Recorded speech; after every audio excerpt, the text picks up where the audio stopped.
Hey guys, welcome to another episode of the Win Crew podcast. I'm your host, Ryan Price. Super special guest today, Julie Denton-Price. She is a partner at BlueCotton, which is a custom apparel company here in Bowling Green. She employs somewhere between 120, 130 employees at any given time. They ship all over the United States. She's also a highly sought after presenter and public speaker as of late. An Athena Award nominee for 2024. Super proud of that. She's a fitness fanatic, a fantastic mother of our 6-year-old boy, Grady. She's a soccer, basketball, and baseball bench coach and team mom. And she's also my wonderful wife of 13 years. So, Jules, welcome. Thank you. What an intro. I worked hard on that one. Yeah. Covered all the bases. Yeah. So today, being a business owner, it can, even though we're not going to talk about real estate necessarily throughout the podcast today, we all know that real estate professionals own their own business. They run their own business. So I think that we can tie a lot of things back to real estate. But really what we want to focus on is work-life balance as a business owner.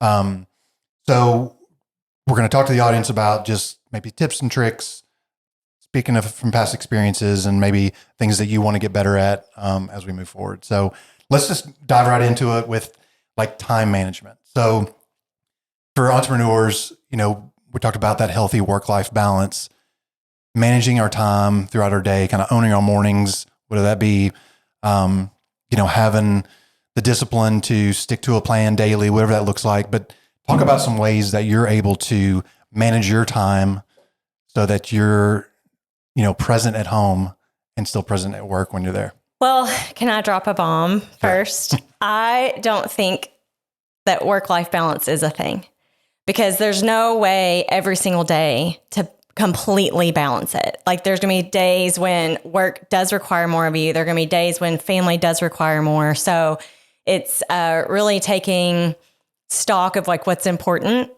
and giving yourself a little bit of grace that it's not going to be perfect every single day. And there's no 50-50. Sometimes you have to be 100 here and you only have, you have 0 to put somewhere else if it's 100, right? So time management though, I think it starts big for me and it's really realizing what are my values and then looking at my priorities. Like, do my priorities, meaning where I put my time every day, reflect my values? And really, if they don't, then your true value is where you put your time every day. And so if I say I want work-life balance, but I leave no margin in my time for my family, I get home late every day, I'm up early working, and I do all those things, then really I'm saying my value is placed in the work. And even if I say I want work-life balance, I'm not showing that. So I think it's being very honest with yourself, first and foremost, of what you want that to look like. And then you have to stick to it. No one's going to make that easy for you. It's your decision to make, and it's your responsibility to make those things happen. So what does that practically look like? I mean, in real estate, it's not a 9 to 5. I know it's a 9 to whenever it needs to get done.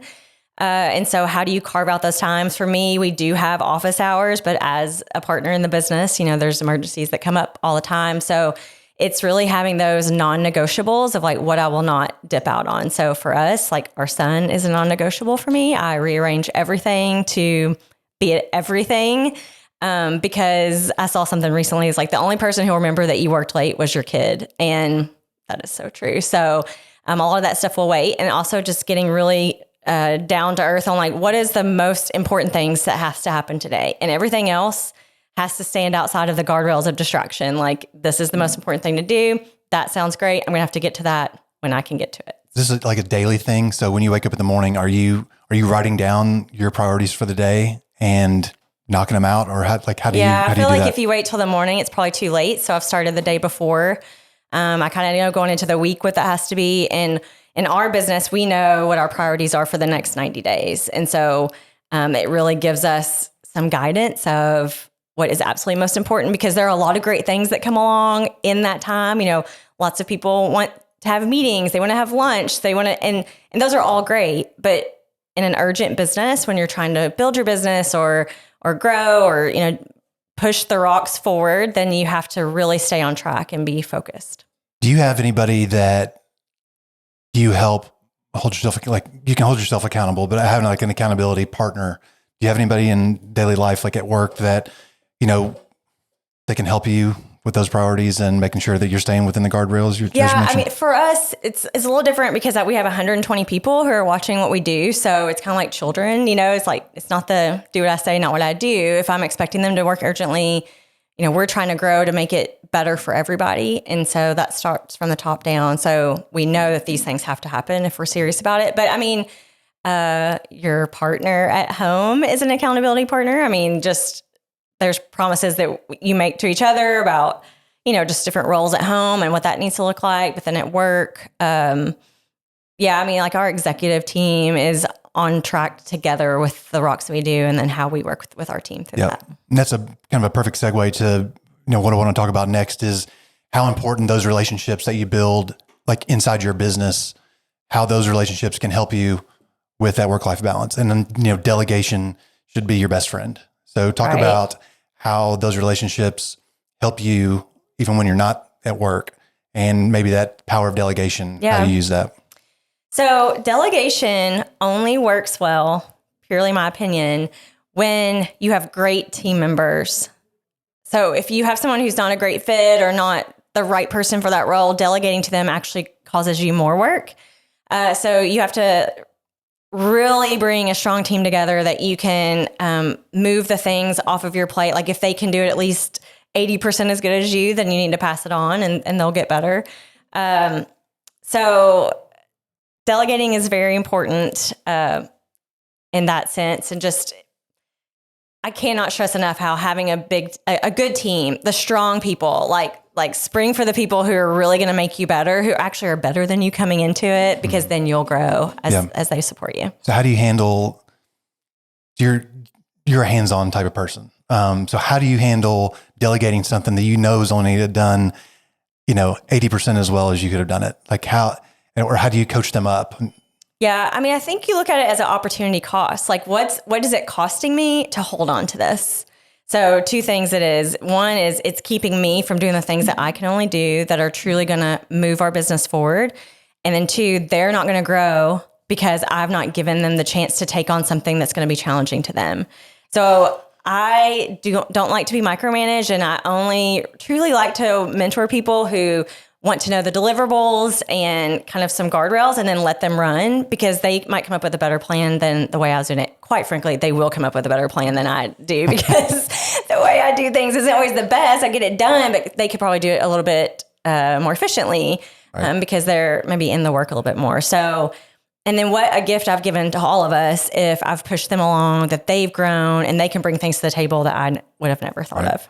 So you talked about like BlueCotton has the exec team. There's also something called the 22. Mm-hmm. Let's talk about the 22. How you implemented that and how that's working for BlueCotton in the background. Yes, this is a very exciting part of our business. So, just in the last couple of years, we started meeting with the group of kind of like that next layer of management. So if they either manage a team or they're highly influential in the company for whatever reason. And so we started meeting with them weekly, and we didn't completely open our books, but we started being more transparent of numbers and dollars and cost per location and different things like that in an effort to bring more minds in. My partner and I just talked about, we can't be the only two thinking about the business all the time. Like the people who are working it have to be thinking about the business. So it's a very long game play, and it was a little slow start for us, probably because the facilitators weren't with it as much. But when we got very clear about what we wanted, we set expectations for this group. So to be a part of this group, it's not just a job title that gets you in the door, but to stay, these are the expectations. And it's, personal self-discipline, name the area. It's how they show up at work, how they engage at work and participate. And so that group has just taken off as far as like leadership growth. The thing that we're doing this year, which is so exciting, is for once in the history of our company, we have 22 people all pointed in the same direction. And you think, how can a company be in business for 30 years and just now getting on the same page? Well, it's all about expectations and making zero assumptions that people know what you're talking about. So everyone thinks they're doing a great job. They're doing the job that they need. But when we set expectations like, no, this is where we're going. These are the priorities. This is the direction.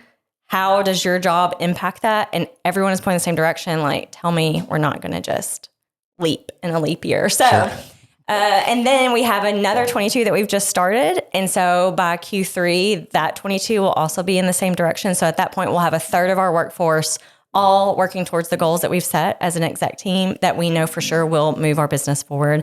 And it's just super exciting. Engagement is up. And that just makes it more fun to be around. So to go back on one of your questions of how does those people support you? I mean, our core values really guards us against having the right people there. So we have people who value family atmosphere. And so, I mean, many times I've been reinforced on my decisions to be with my family, go to be with my son out, when it was in the middle of something that was important at work also. So we do that for all of our people. We realize that BlueCotton's not the most important thing in life. It's important, but we got a lot of people here who can make this happen in your 1 or 2 hour or 1 day absence. So. Sure. I mean, empowering people is what you're doing really with kind of inviting them and having that buy-in for the 22 and now the new 22. Mm-hmm. And that's, I think, cultivating those relationships and lifting them up is going to be, could be life-changing for them. So that's a perfect example of growing relationships inside the business that are going to help you outside the business. Right. Yes. Well, and just realizing that we didn't all come from the same background. We didn't have the same upbringing, the same parents. Some of us got told positive affirmations every day, and some of them never got one. And so we're all trying to overcome our childhood. Sure. And so that comes to work. It absolutely does. And so some of these people, it's the first time that they've been poured into in any kind of way since high school, really. And maybe that was a crapshoot too. So It's exciting that it's bigger than the business. It's bigger than what we produce every day. We're producing great people. And in turn, we have an awesome product too. Yeah. How's that helped with retention? I mean, BlueCotton has people that have been there for a long time. What's the longest tenured employee? 25 years. 25 years outside of my partner. Yeah. Yeah. That's amazing. So, I mean, do you feel like having people buy into this, everyone going in the same direction, the 22, as you call it, do you feel like that's only going to help? So, yes, we had this gap. We had people who'd either been there 5 or more years or less than 1 year. And the gap is very representative of when we weren't clear about where we're going. And I think that's true no matter if you have 1 employee or 120 employees. If you are not clear, you're not going to attract the right people to be on your team. People love to follow something, and they want it to align with what they're doing. So finding the right people is when you are very clear about what you're trying to accomplish and your mission. Again, if you're a real estate agent and you're bringing on someone to help you with your social media or these transaction coordinators, if they're on board with what you're trying to do, then they'll be just a great partner. You've attracted the talent that you need to help you move forward. For sure. And BlueCotton's actually done something very unique for people that you can talk more about this, but people that are there up to 5 years. Tell about the Bitcoin initiative, what BlueCotton's doing, and how just people sticking in with that buy-in with BlueCotton can actually benefit from that. Yeah, so we wanted to do something, and we were having a great year, and we wanted to show our appreciation to everyone. And during COVID, we had given out $30,000 in bonuses, which is a lot of money when you talk about it in the chunk, but what that really equaled out to was $250 or $500 for each employee.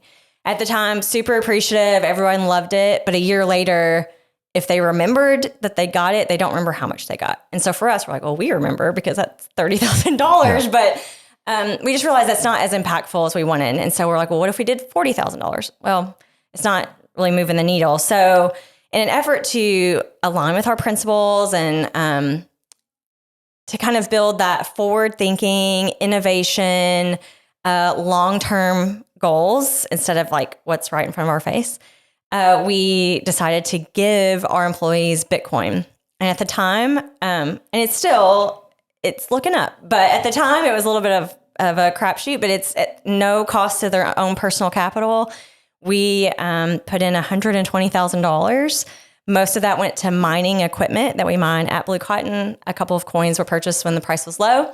But now they've rolled out and approved ETFs, and money is just pouring into the market, and the employees are seeing the benefit of that. So we have a monitor and they get the payout. So if they stay for 5 years, and they're going to get a payout in Bitcoin starting in 2027. So if they were here in 2022, they stay through the whole time. In 27, they get a Bitcoin payout, 28, 29.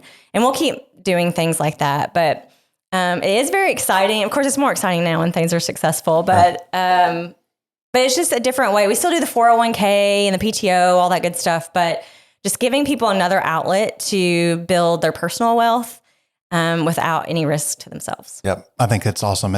I'd not heard of a company doing that, especially when you walk upstairs at BlueCotton by the offices and you hear this roar of these machines that are literally mining Bitcoin 24 hours a day.